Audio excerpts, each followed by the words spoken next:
প্রতি আমি আহ্বান জানাচ্ছি, সবাই সজাগ সচেতন থাকবেন এবং সরকারকে কিভাবে পরিচালনা করছি একমাত্র আল্লাহ পাকি ভালো জানে।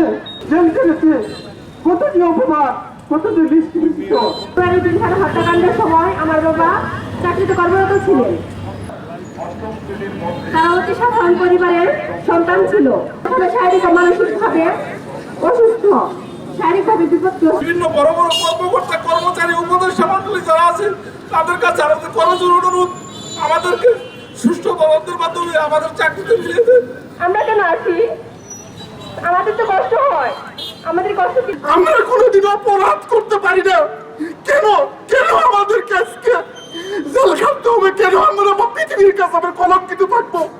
আমি ছাত্র জনতার এই সরকারের প্রতি দৃষ্টি আকর্ষণ করতেছি, আমাদেরকে কলঙ্ক মুক্ত করুন।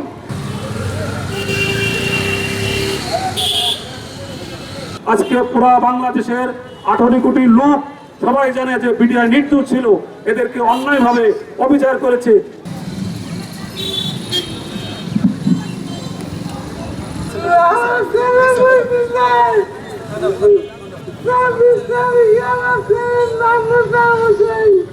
বেশি বিডিআর সদস্য ও পরিবারবর্গ সর্বদা আমাদের 18,000 মানুষের দাবি, 18 কোটি মানুষের দাবিতে